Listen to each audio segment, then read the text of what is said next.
Hi, mining community. Welcome back to another episode of the Dig Deep the Mining podcast. And today's guest is Hugh Brown, who's a best-selling documentary photographer within our industry, and is in the process of photographing a major book to educate our lives of the world's 40 million artisanal miners and how we, as an industry, should acknowledge them and work or protect them or protect these artisanal miners in our pursuit to mine the land.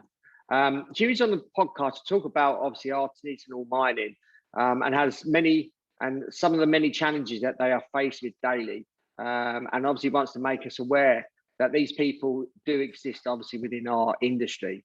And he's also going to talk about the Garimpeiros Project, which is all about putting pressure on the world's richest nations and companies to properly plan for what happens to these artisanal miners once they lose their jobs.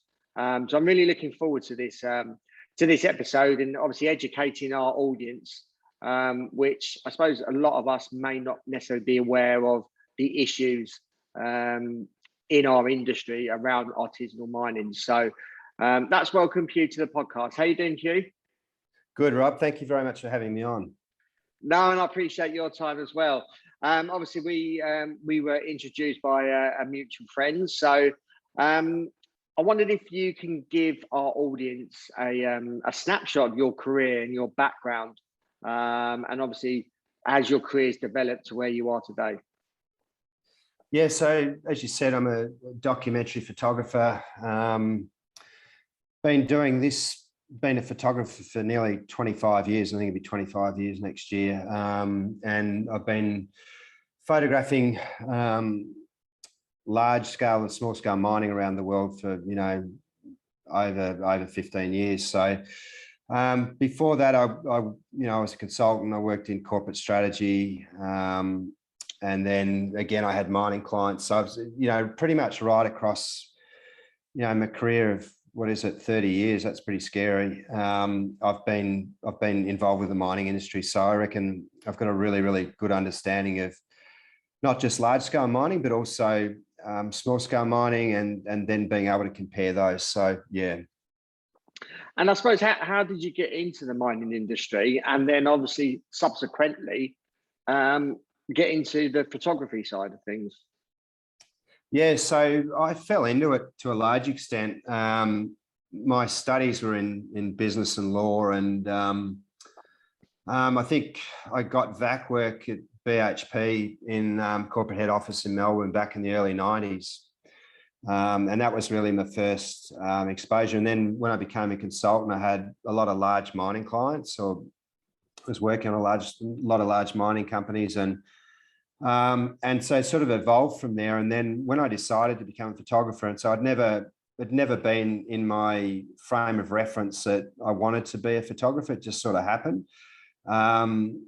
Mining was what I knew. And so I sort of, I was doing, I think at that stage, I was doing my second book, and I was looking at a way to fund that second book. And then so I started doing work with mining clients. And, if I'm perfectly open and honest, I was pretty ordinary at that stage. I look back at some of the work from those years, and I was pretty bloody ordinary. So it sort of just evolved from there. And I've done, I say 7 books, but I've been involved in a lot more books than that. I'm doing another major book for one of the world's largest companies right now. And it's sort of just gone from there. So what projects are you sort of currently working on at the moment?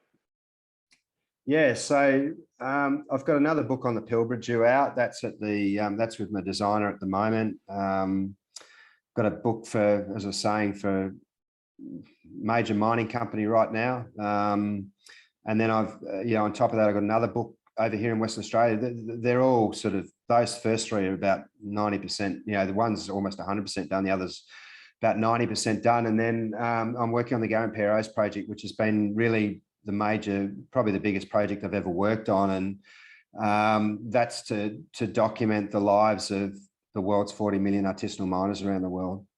Yeah. Before we just go into that, obviously you mentioned you're working on three books. What kind of content are you putting in there? I take it obviously a lot of photography, but is there, I suppose, a theme or some sort of content around what you're putting into those books?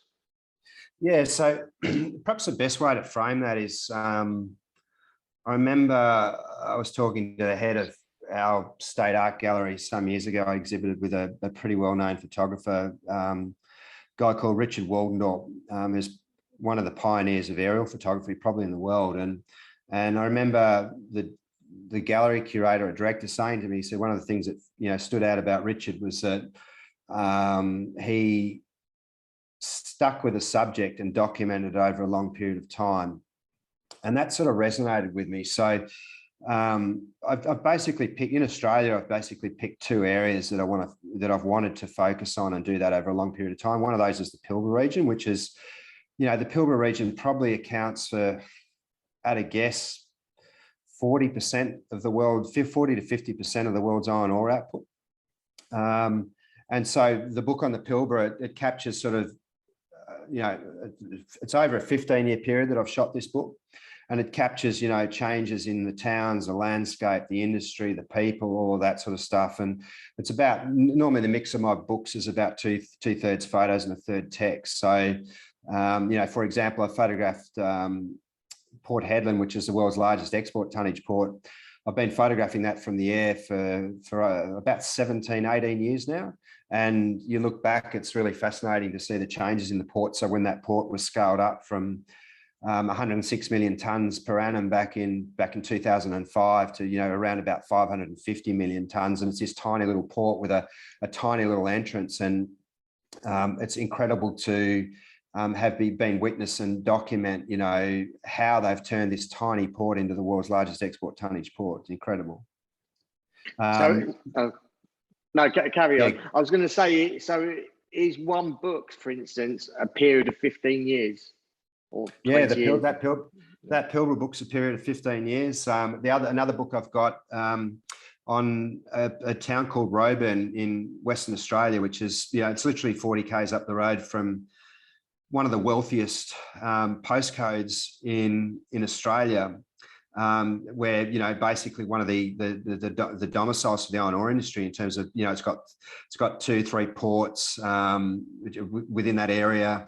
And here you've got, one of Australia's richest postcodes, 40 k's up the road from one of Australia's most impoverished postcodes. So that Roebourne book, I photographed and interviewed about 50 people over, probably 7 or 8 years, capturing their stories as that town changed. So yeah, that's the other sort of component of it.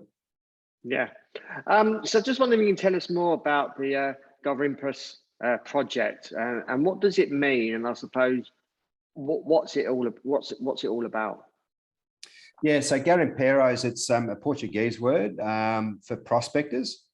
When we hear about Garimpeiros, it's usually in the context of Latin America and Brazil. Obviously, Brazil is Portuguese speaking, so and it's usually used in the context of illegal miners in Brazil. So how I came into contact with the Garimpeiros around the world was I did a trip to Ghana back in 2006, which I almost didn't take because a client sort of said, I'd been doing a bit of work for them. They said, we want you to go to Africa. How do you feel about that? And I said, look, leave it with me. And I actually nearly flicked it to a mate I studied law with. And I thought, no, I'll go. And the client said to me at the time, he said, you'll go there and it's going to shake you to the core. I didn't sort of think that was going to happen because I'd sort of seen severe poverty in my own country in Australia, which, people typically would never think of parts of Australia as having third world poverty, but we do in terms of Aboriginal communities. And so I decided to go, and I wasn't shocked. Pretty intense trip. We saw people mining by the roadside, and I was fascinated. My driver, Jono, who's since passed away, he kept sort of cautioning me when I get out and want to take photos of these guys. And he said, look, some of these people are dangerous people. And anyway, went back in 2008, same client or plus some others. And then in 2010, when I went back, I was so fascinated. I came back, and after really long trips over there, I thought, I'd love to do a book on this subject. And basically, got stuck in, rang a couple of clients, they spotted me some cash, and I think I started in Burkina Faso. So the purpose of that project is to, again, people have captured aspects of the Garimpeiros or these artisanals for a period of time, a long period of time, but it's usually they've just done, they might have covered 2 or 3 subjects in that whole thing. So what I wanted to do is I wanted to capture it on a global scale. So diversity of topography. I wanted the barren deserts, the highest altitude miners in the world, the tropics, the rivers, the marine environment, the Arctic, savanna, all of that sort of stuff. And then, and even an active volcano. So, and then I wanted to capture diversity of commodities. So, a variety of commodities, not just because we're always hearing about gold, or at the moment it's cobalt and other things, but, artisanal mining sort of tends to be relevant across a really large range of commodities. And then I wanted to capture diversity of culture and geography. So geography in terms of as many continents as I could get, and then the different cultures that sort of float around artisanal mining. And when I started, it was very much, again, I look at the start of that project, I look at how I approach the subject now, totally different. I suppose that's a metaphor for life. As we learn, we grow. But when I started, I wanted the coverage of the topic to be as impartial as possible. And I remember I was talking to one guy who's quite prominent in the industry fairly early on. He told me I didn't know what I was talking about. He didn't know anything about my background. He didn't know whether I had half a brain or not. He just said, I don't know what I'm talking about, and basically bugger off. And that sort of stuck with me a little bit. And then, the further I went, everyone said it's a great project, but no one really wanted to help. And as it went further and further, I started realizing there were literally billions of dollars flowing into this sector.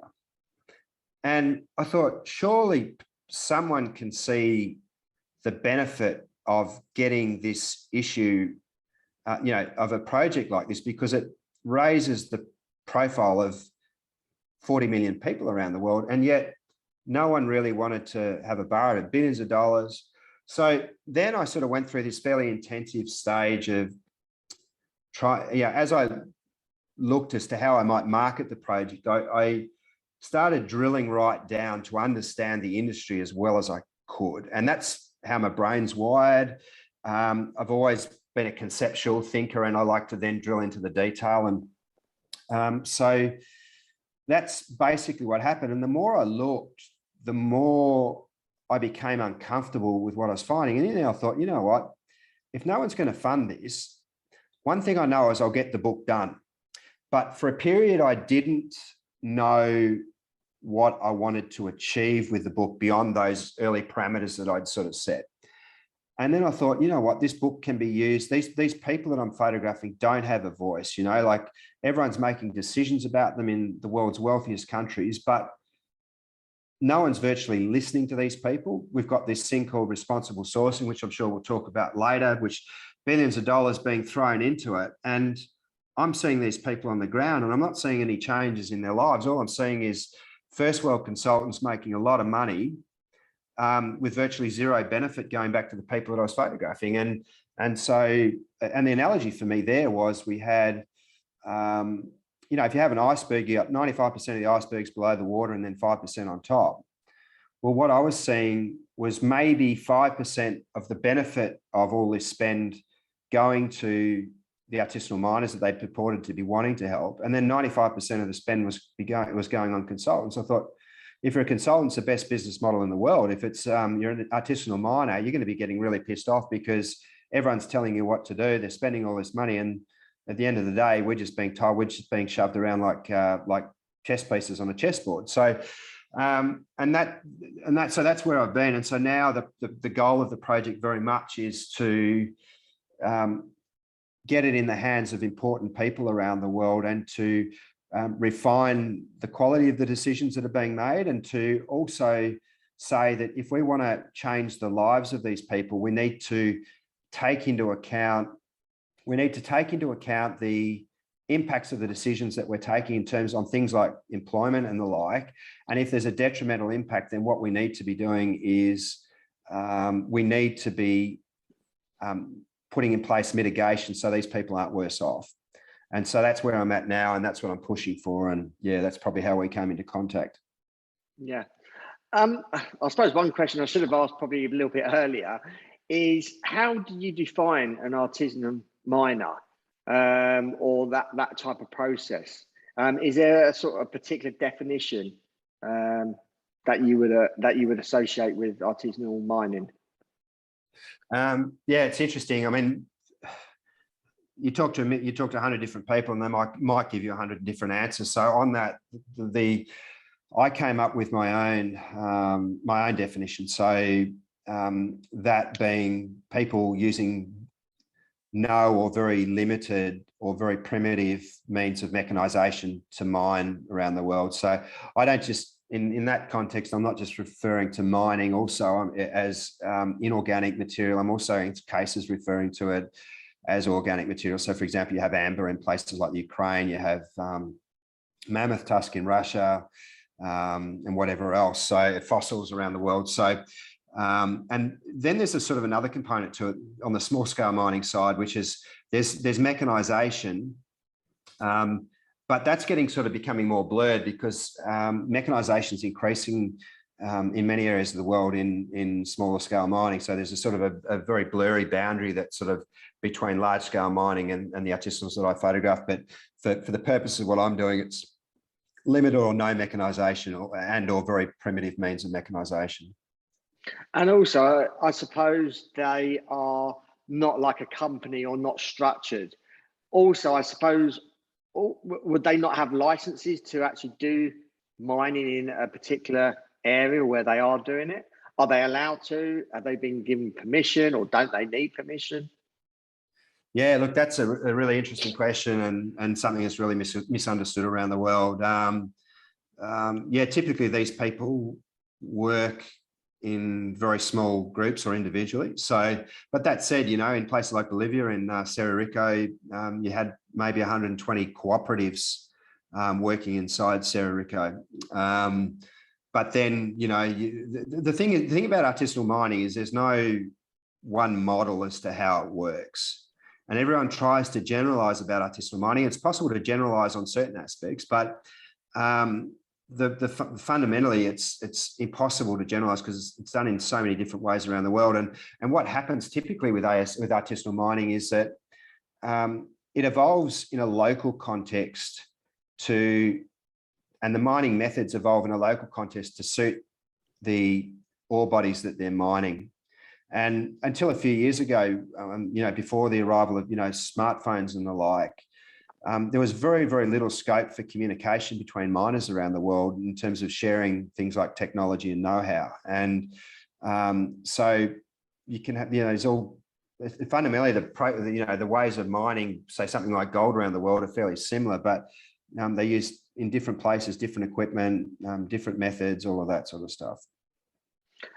Obviously, you're passionate about this, and we spoke yesterday actually or a few days ago before agreeing to do this podcast, and I can see obviously you were passionate then, you are passionate now. Why would you say you are passionate about this whole subject?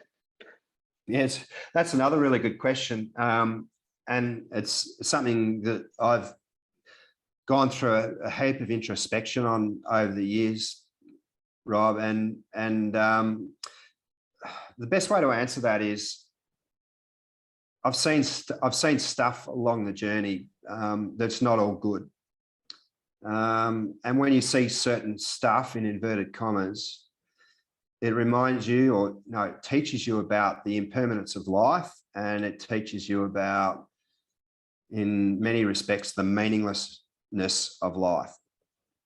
So, and one of the things, that wasn't so bad, we've got a place in the Pilbara, which is where I am right now. And we're home to what's believed to be the world's earliest known evidence of life on Earth. Stromatolites, single cell bacteria that are fossilized near a place called Marble Bar, the hottest town in Australia. And those stromatolites have been dated at 3.49 billion years old. So if you assume that life on Earth began, say, 3.6 billion years ago, which is where most estimates have it roughly now, and you said, right, that 3.6 billion year time frame was going to be a 1 hour movie or 1 hour documentary. Human beings came along in the last half second of that 1 hour documentary as a species. So what that tells you is that nothing is important. So that leads you back to your question. When you see it in that context, all you can do, because this is your only frame of reference, all you can do is that which feels important. And for whatever reason, I can't answer it. This project feels deeply, deeply important. And, you know, I'm going to finish the project, or I'm going to die in the process of finishing the project. There's going to be, it's one of those two. There's nothing in the middle. So, and that's what's driving me. It drives me to get out of bed every day. It's driven me to sell my house to finish the project. I'm here because I want to make an impact. It's not about, you know, ego for me or anything like that. It's just, this feels important and I want to make a difference. And, you know, we've done stuff, we've been involved in stuff over the journey where we've made a difference. And I'm not one to believe that something's too big that we can't tackle it, because we've tackled stuff that's been big before and we've rolled it. So this is just one of those things, you know, as someone close to me said recently, you know, it takes a number of drops to make an ocean, but at the end of the day, you start with a single drop, and that's what I see this as. What I suppose drives people to participate in artisanal mining, and I suppose what are the common misconceptions out there about artisanal mining? And I suppose obviously a lot of the people that listen to this podcast are in the mining industry, and I suppose every person listening would have a different understanding of what artisanal mining is. And so I just wondered what misconceptions are out there that may not be necessarily true. Yeah, so the biggest generalization that people use is that people do artisanal mining because there's no alternative vocations for them to do. That's not been my experience. Obviously, there are situations where there's going to be, you know, forced labor and all of that. But in all my time doing this around the world over the last 16 years, I've only ever come across one situation where people had no choice, and that was in India, in the coalfields of Eastern India. And basically what had happened there was you had the indigenous Adivasi population, which are a very, they're given a preeminent place in the Indian constitution. The problem they had was that coal came along, and coal is one of, I think, 5 strategic minerals under the Indian constitution. So, and with the rapid industrialization going on in India, what happened was coal was taking a preeminent place to the Adivasi, and then what was coming out of that, with the Adivasi were being pushed off their, you know, out of their villages, out of their hunting and cropping lands and whatever else. And most of the time they were being given virtually no compensation. So these people had been kicked off their traditional lands and had been forced to turn to the very mineral that brought about their near destruction. Now, that's the exception that I've seen. The rest of the time, people are choosing to, in my experience, to be in artisanal mining because it pays more. So it pays 3 times more than, you know, what they might earn if they're working in the fields and the farms, because there's always alternatives. There's always options for them to go into the villages or work in the fields, work on the farms. There's always that option open to them. The reason most of them come into artisanal mining is because they can make a lot more money a lot more quickly. And what's interesting about that is that if you think about fly in, fly out workers in Western Australia or Queensland or wherever else, most of those miners are making that choice to do that kind of work 84-hour weeks on maybe a 2-in-1 roster, 2 weeks on, 1 week off, because it enables them to earn more cash and a lot more quickly. And they're all doing it. What's happened? The one commonality between the miners in Western Australia and the miners that I photograph overseas as well, they're all sacrificing the life they could be living now for the prospect of a better life, and that's prospect in italics. So they're all looking to make better lives for themselves and their families, to provide better education for their children, to build a house or buy a bigger house. That's what's driving them. You're obviously on record as being really passionate, as I've mentioned earlier, about the concept of responsible and ethical sourcing.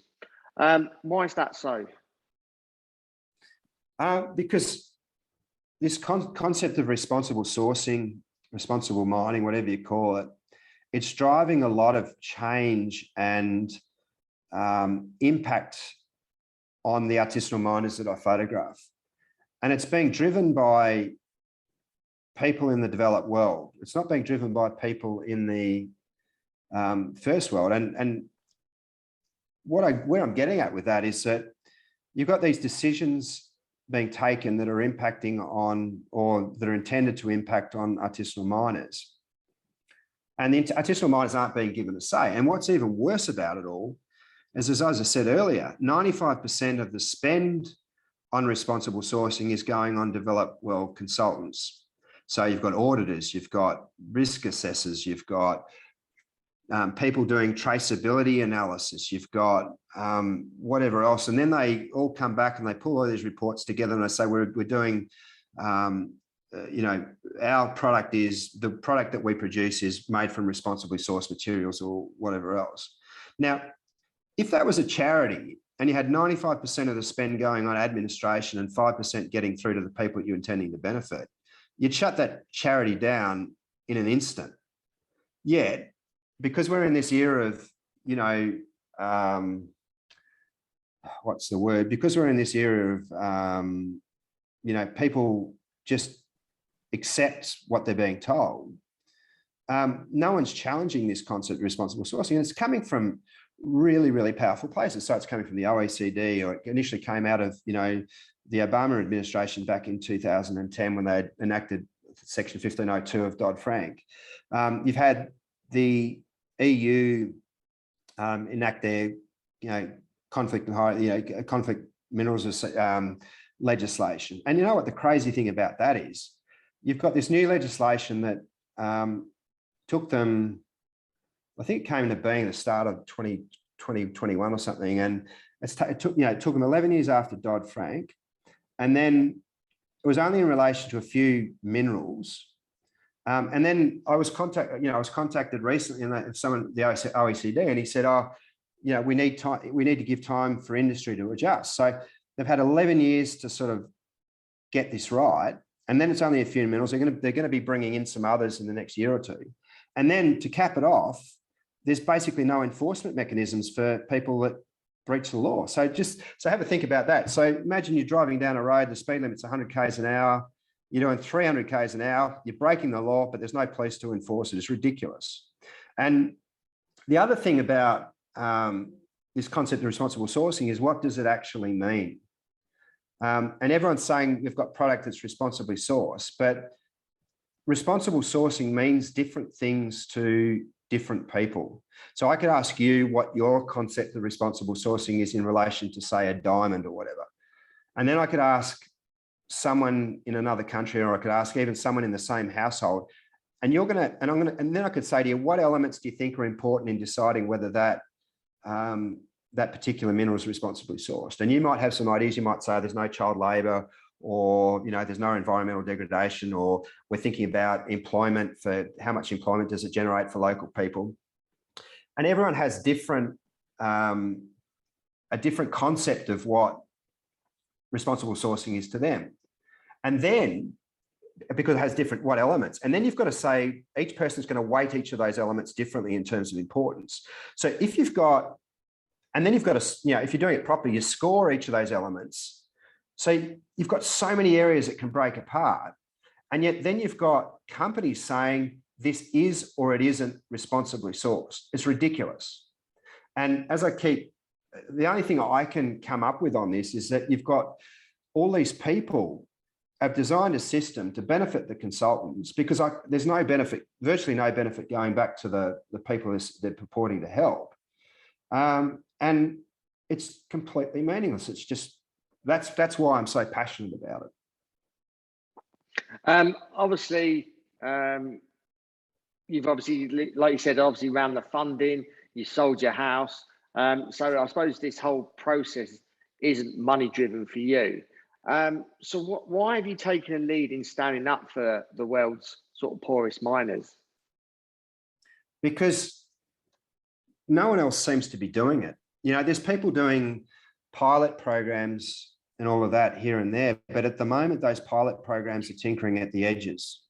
And the real question is, are those programs that they're implementing, are they going to be scalable over a lot of countries and involving a lot of people? And the other thing that's really interesting about it is that does the consumer ultimately care about whether something is responsibly sourced? There's only one test as to whether people care about it, and that is whether they're prepared to pay a price premium for the product that they're buying because it's responsibly sourced, whatever responsible sourcing means. So if people aren't prepared to pay a price premium, then it's meaningless. It's virtue signaling again. And I suppose that's so for me, I want to see these people get looked after. And what I feel is happening at the moment is we've got the world's richest countries again making decisions about the world's poorest countries.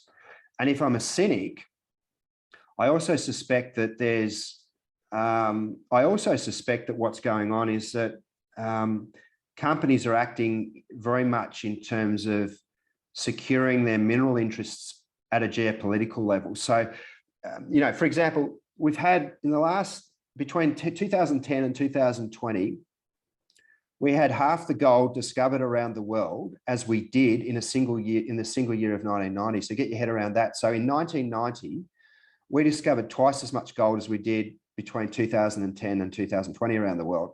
So what I see happening at the moment is there's basically 5 places left for major mineral finds going forward. One is in the marine environment, on the seafloor and below.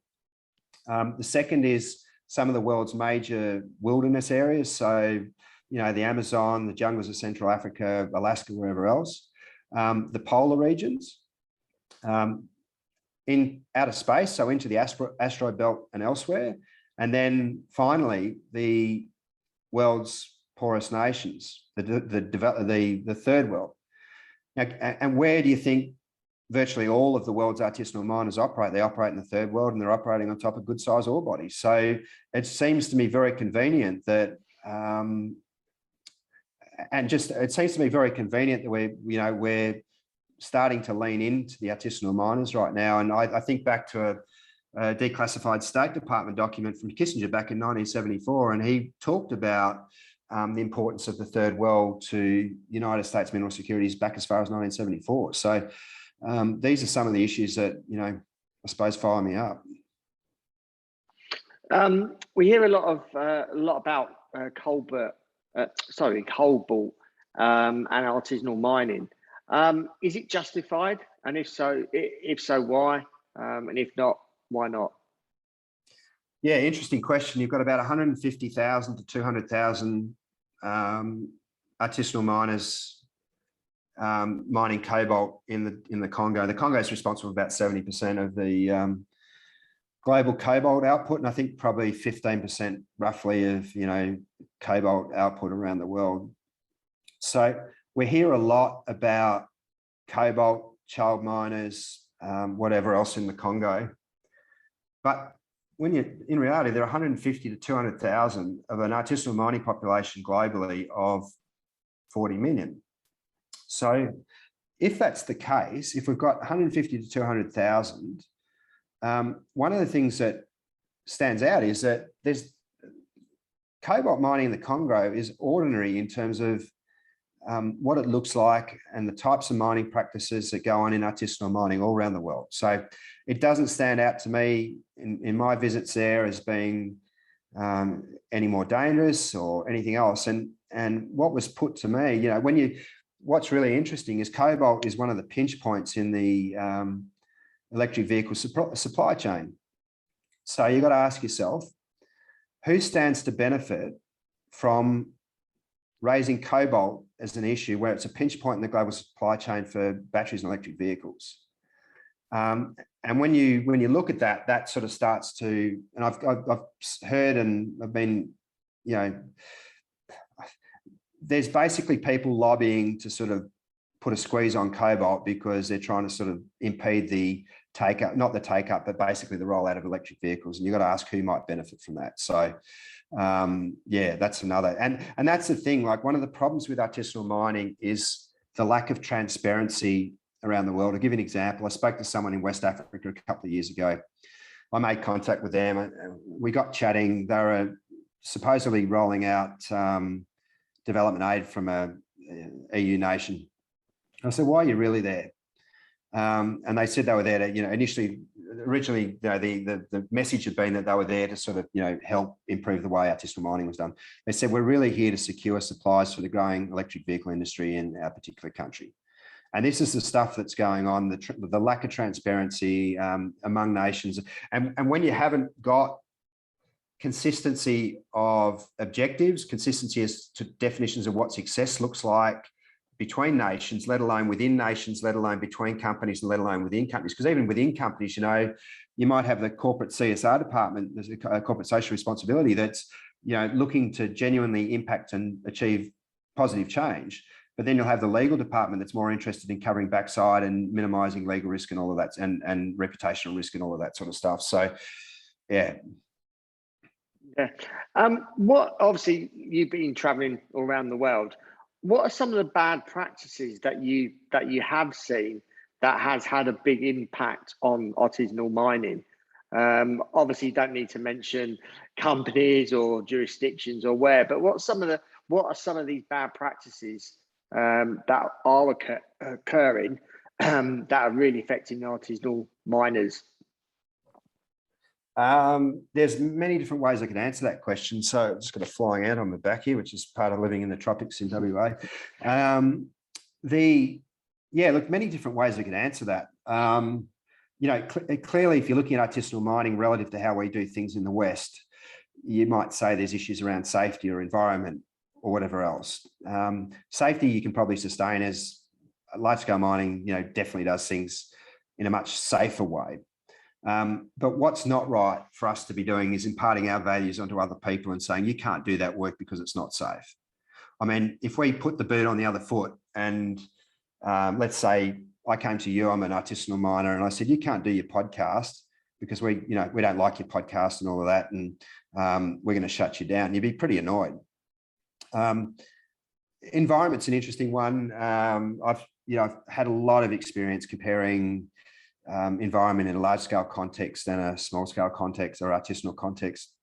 I've not seen, I don't believe, the footprint of large scale mining is way, way bigger than what it is of artisanal mining. If you looked at it on a per ton basis, that it might change, but at the end of the day, the footprint of large scale mining is much greater.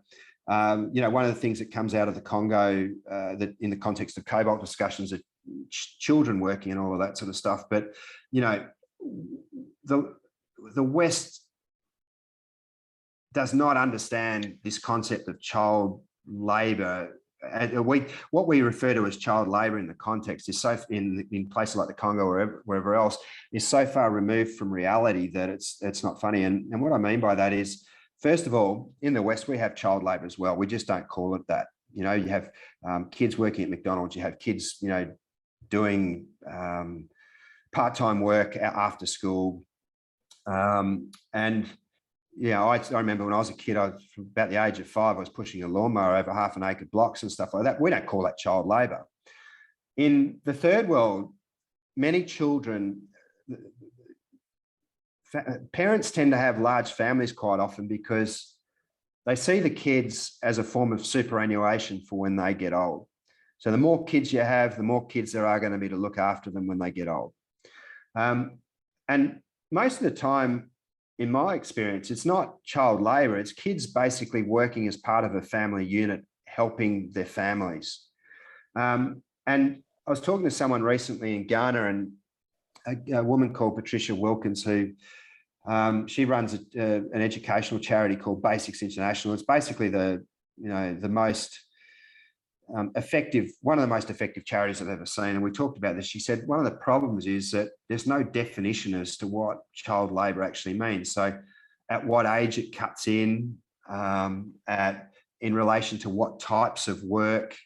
Because I mean, even with a mine site, there's a million different types of work that you can do. So, and there's no, you know, we're really good in the developed world at the moment at picking up on buzzwords and just running with them, and without actually saying, what do they actually mean?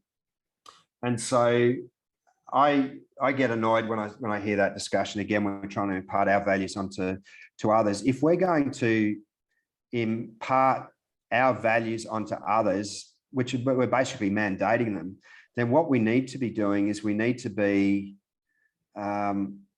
providing the resourcing to enable them to change, not just saying, you've got to change, you're out on your own until you've effected that change, and then expect them to fund that. So, you know, then you've also got at a different level, you know, there's a company at the moment that contacted me recently, and because I had a bit of a crack at them, and you've got large, you know, artisanal miners very often are the ones that find ore bodies.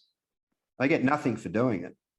And you've got large companies quite often going in and doing a deal with sovereign government, and the artisanals get booted out, they get nothing.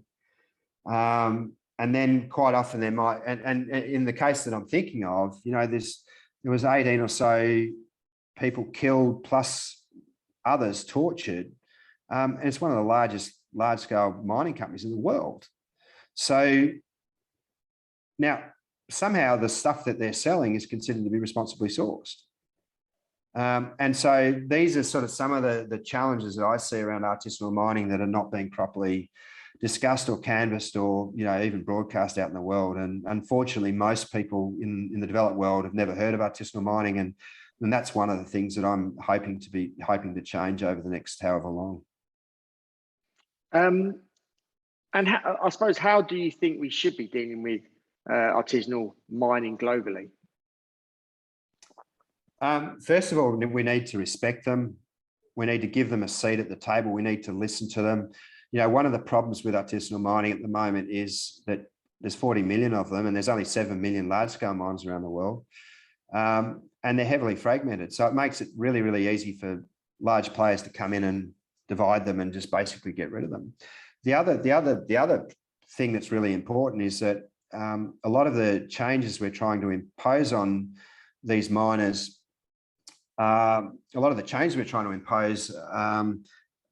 create the real risk that there's going to be a really large proportion of the workforce down the track disenfranchised through things like artificial intelligence, or even responsible sourcing. You know, introduction of things like blockchain and all of that. I mean, people say they're pretty benign and harmless, but I think the way the world's going is that, and what some seem to be saying is that things such as artificial intelligence are going to impact the third world nations negatively more so than they will impact, say, developed world nations. And so what I want to see is that these people, if we're going to take decisions that put them out of work, that we come up with mitigations that create alternative forms of employment for them and that pay equally as well.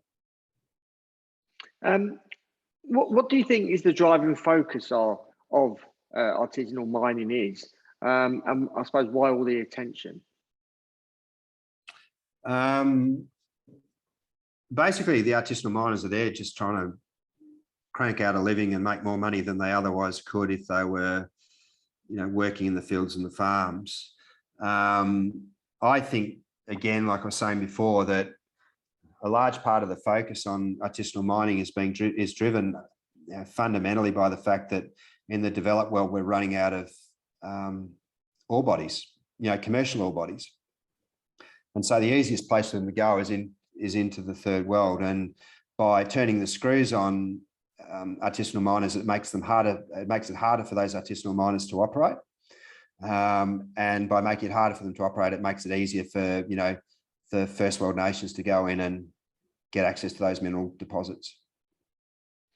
And lastly, and I suppose as a conclusion, obviously a lot of people who listen to this podcast are obviously from the mining industry. They're actually in the operations, and this could be anyone from senior level, maybe CEOs, right down to sort of graduates.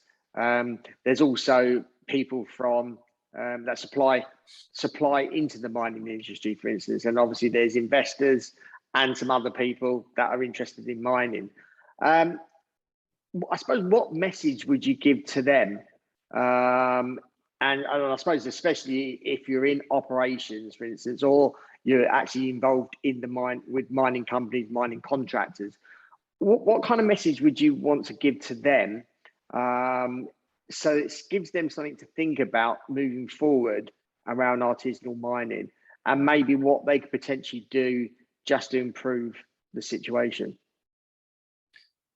Yeah, it's in a way, it's a really easy answer. It's artisanal miners are people, and we live in a world of incredible division at the moment. Every day, seemingly, there's a new cause that comes up that divides people. You know, we've got a war going on. We've got, you know, all these causes going on, and they're all about division. So, but at the end of the day, the people that are being divided are people, and most people are fundamentally decent. They're just trying to get ahead for themselves and their families. So the best, you know, if we recognize that, then that's a good start. How does that change things? If you're looking, for example, at if you're looking at a mining company that's just been issued with a mining concession or exploration concession in a third world country, and they go in and the big group of artisanals there, and like, how do we reconcile what I just said back to that? It gets really, really hard, because the first world mining company has gone in, taken those concessions, think they've gone through the right process, and there's no, you know, at the end of the day, what usually happens is there's a period of coexistence. There's a bit of fascination among geos and senior people within the first world mining company, but then they quickly sort of tire of each other and they get sick of each other, and then there can be, you know, dust up, some people can get killed, and then the artisanals get booted out. I think, you know, this is probably not directly on point in terms of what you're asking, but you know, I think we also need greater levels of private sector investment into third world countries. Where that gets difficult, though, is that sovereign governments are not going to want to promote that, you know, promote their own firms going offshore. They want them because that impacts things like employment, whatever, in their own country. So you get to this period, this position of where you're butting your head a little bit. And but I think that's ultimately going to be the answer. If we want to create alternative opportunities for artisanal miners that then remove the potential, you know, conflict that can arise when first world companies come into contact with artisanals, then we really need to be opening our checkbook. And I don't mean checkbook in the sense of foreign aid. You know, it's a murky sector, as we all know. I mean private sector investment that generates employment, that has multipliers into associated industries and whatever else. And I think ultimately that's the answer to the problem. Conceptually, it's an easy answer, but when you drill down into the implementation, much more difficult. Yeah, Hugh, really appreciate your time in obviously sharing your journey, and obviously giving us insight and challenges that obviously artisanal mining is facing. And I imagine a lot of people who are listening to this podcast or maybe watching on the YouTube channel are probably unaware of some of the challenges that they are being faced. The artisanal mining or artisanal industry is being faced with, and like you said, they are people, and people should treat people as they should want to be treated themselves. So it's just obviously something to think about, and I appreciate you obviously sharing your journey, and obviously I can see you're passionate about this, and obviously wish you well in your endeavours, and especially the projects that you're working on. If our audience had some questions, which no doubt I imagine they will have.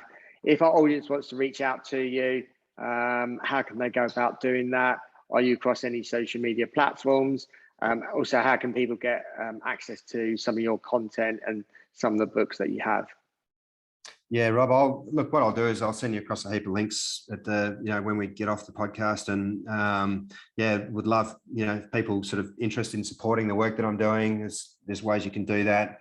I'll send those through to you, Rob, and but yeah, really grateful for you taking an interest in not just my work, but taking an interest in these people, because as you can see, I'm passionate about it, but hopefully it's not just passion and heartfelt. There's some actual thought behind what I'm saying, and there's some a lot of years of experience. It's not just sort of shooting off at the mouth. And so really grateful for you having me here, and happy to answer any questions that anyone might have, and look forward to definitely staying in contact with you. Yeah, sure. And I'll put all those links in the show notes accompanying the podcast. So feel free, those that are listening, to reach out to Hugh. And appreciate you for listening. This is an episode I think everyone who listens should be sharing, telling others in the industry, making them aware of this, because obviously I suppose a lot of people are not necessarily directly affected, but they will be indirectly affected. And it just needs to get the word out there to everyone, or as many people in the industry. So those that are listening, appreciate if you can share this episode amongst all your friends and colleagues in the industry, just to make them aware of obviously this situation and this issue, and I suppose help prevent any further issues, and maybe help some of these artisanal miners in the future. So appreciate your time, and until next time, happy mining.